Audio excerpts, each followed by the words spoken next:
Dear बच्चों, आज फिर से हम लोग इंग्लिश ग्रामर पढ़ने वाले हैं। तो पिछले क्लास में हम लोग पढ़े थे ग्रामर किसे कहते हैं और उसे कितने भागों में बांटा गया था। ठीक है, और उसमें ये भी पढ़े थे ऑर्थोग्राफी, वोवेल, कॉन्सोनेंट्स और सेमी वोवेल पढ़े थे। तो आज पढ़ना है हमें इटमोलॉजी, जो कि क्या है, हिंदी इसका अर्थ होता है शब्द विचार। इसको वर्ड भी बोलते हैं। ठीक है, इटमोलॉजी क्या वर्ड है जिसको बोलते हैं शब्द। तो जानते हैं। कोई पूछे यदि कि इटमोलॉजी क्या है, व्हाट इज इटमोलॉजी, या कहेगा व्हाट इज वर्ड, तो इसका आंसर यही देना है जो हम बताने जा रहे हैं, इसका डिफिनेशन।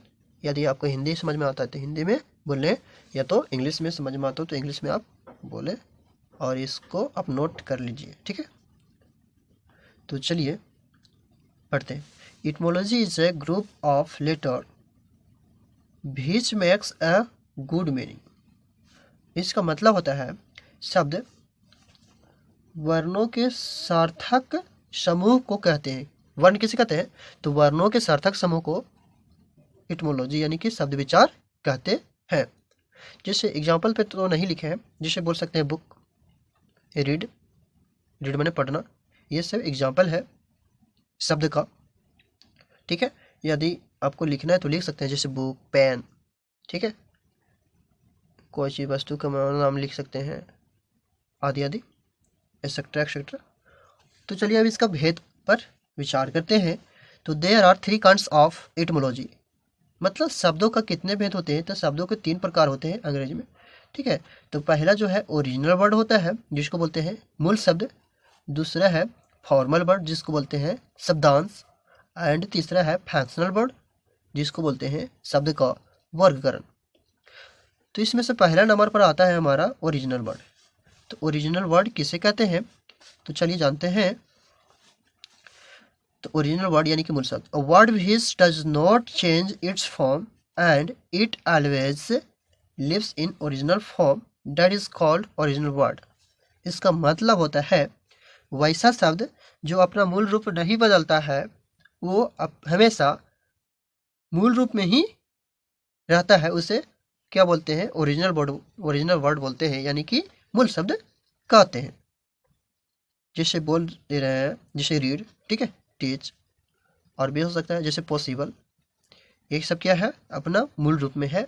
जैसे ब्यूटी है ना, ये अपना मूल ही रूप में है।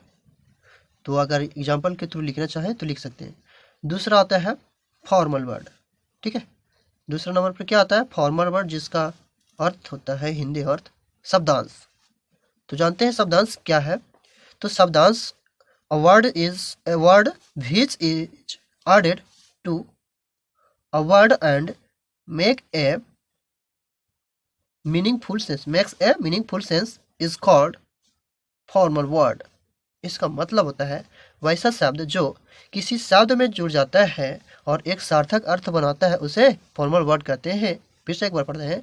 A word which is added to a word and makes a meaningful meaning is called formal word। वैसा शब्द जो किसी शब्द में जुड़ जाता है और एक सार्थक अर्थ बनाता है, उसे फॉर्मल वर्ड कहते हैं।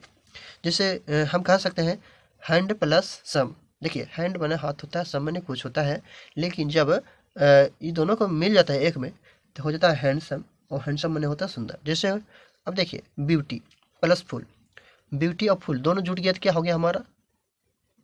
ब्यूटी फुल मतलब सुंदरता। ब्यूटी मतलब ऐसा होता है सुंदरता, और फुल तो ये एक वर्ड है। वो कौन सा वर्ड है तो बता देते हैं। तो फुल है हमारा सफिक्स, यानी कि बोलते हैं प्रत्यय वर्ड है। तो ब्यूटी के साथ मिल गया तो उसका अर्थ चेंज कर दिया, ब्यूटीफुल माने हो गया सुंदर। अब आगे पढ़ेंगे तो आगे इसके बारे में भी जानकारी लेते हैं। तो फॉर्मल वर्ड 3 प्रकार के होते हैं। फॉर्मल वर्ड भी कितने प्रकार के होते हैं? 3 प्रकार के। There are 3 kinds of formal word. पहला है प्रीफिक्स, जिसको बोलते हैं उपसर्ग, जो हिंदी में भी पढ़ना होता है। दूसरा सफिक्स, प्रत्यय। एंड तीसरा कंपाउंड, यानी कि संयुक्त शब्द। तो पहला हम जानेंगे प्रीफिक्स। प्रीफिक्स बोले तो उपसर्ग। उपसर्ग क्या है? तो प्रीफिक्स के बारे में बात कर रहे थे। तो प्रीफिक्स क्या है? तो prefix is a word which comes before a word and change the sense in meaning। मतलब जो प्रीफिक्स है वो वैसा शब्द है जो किसी शब्द के पहले आकर जुड़ जाता है और उसका अर्थ बदल देता है उसे प्रीफिक्स कहते हैं। जो प्रीफिक्स क्या करता है, किसी शब्द के पहले आ जाता है और उसमें जुड़कर उसके अर्थ को ही बदल देता है ना। जैसे पॉसिबल, ये क्या है, पॉसिबल जो शब्द है उसके पहले क्या आ गया है, आई एम, यानी कि इम जुड़ गया है। इम ये उपसर्ग वर्ड है, तो हो गया इम्पॉसिबल। देखिए पॉसिबल माने क्या होता है, संभव होता है, और उसके पहले इम जुड़ गया, हो गया इम्पॉसिबल। अब इसका मतलब होता है असंभव। देखिए संभव था और इसको चेंज करके असंभव बना दिया।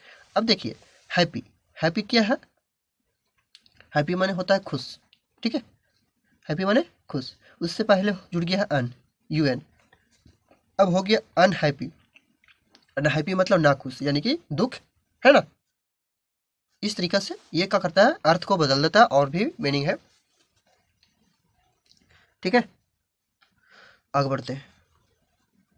दूसरा है सफिक्स। सफिक्स का मतलब होता है प्रत्यय। तो प्रत्यय क्या होता है थोड़ा जान लेते हैं। तो suffix is a syllable word which comes in last a word and change the sense in meaning। मतलब वैसा शब्द जो किसी शब्द के अंत में जुड़ जाता है और उसका अर्थ बदल देता है। देखिए प्रीफिक्स था वो किसी शब्द के पहले आकर जुड़ता था, लेकिन सफिक्स में है वो किसी शब्द के बाद में आकर जुड़ता है, अंत में आकर जुड़ता है। जैसे यहाँ देखिए एग्जाम्पल में यूज, यूज माने क्या होता है, उपयोग करना होता है ना, लेकिन उसके बाद में यानी कि अंत में फुल जुड़ा, एफ यू एल, तो हो गया एफ यूजफुल। देखिए यूज माने होता है उपयोगी, लेकिन यूजफुल जैसे ही हो गया तो उसका मतलब होता है उपयोगी, ठीक है।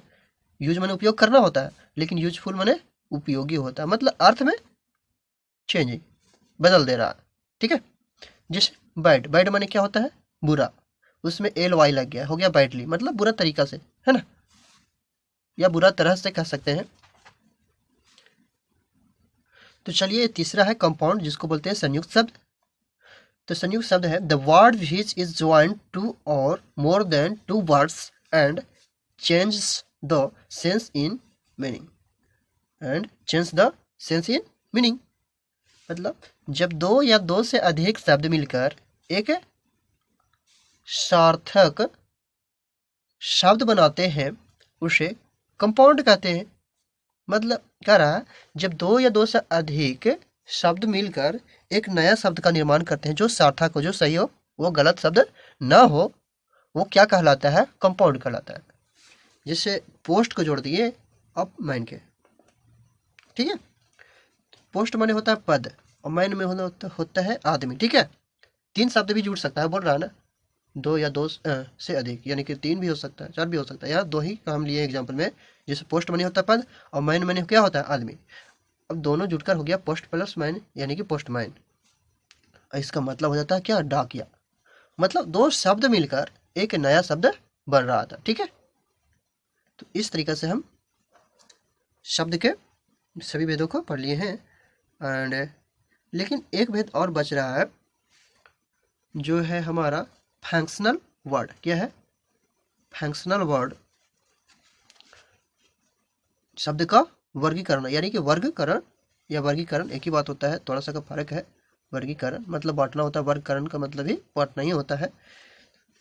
तो फंक्शनल वर्ड यानी कि शब्द का वर्गीकरण और पार्ट ऑफ स्पीच, तो दोनों एक ही चीज है। तो पार्ट ऑफ स्पीच के बारे में जान लेते हैं। तो part of speech is a part of English grammar, it is divided into many parts. जो पार्ट ऑफ स्पीच है वो ग्रामर का ही एक हिस्सा है जिसे कई भागों में बांटा गया है। तो चलिए देखते हैं। पहला है नॉन, नॉन मतलब संज्ञा। दूसरा है प्रोनॉन मतलब सर्वनाम। तीसरा है एडजेक्टिव जिसको बोलते हैं विशेषण। चौथा है वर्ब जिसको बोलते हैं क्रिया। पांचवा है एडवर्ब जिसको बोलते हैं क्रिया विशेषण। छठा है प्रीपोजिशन जिसको बोलते हैं संबंध बोधक अव्यय। सातवां है कंजक्शन संयोजक बोधक अव्यय। और आठवां है इंटरजेक्शन, आठवां है इंटरजेक्शन जिसको बोलते हैं विस्मयादि बोधक अव्यय, विस्मयादि बोधक अव्यय। फिर मिलते हैं नेक्स्ट वीडियो में।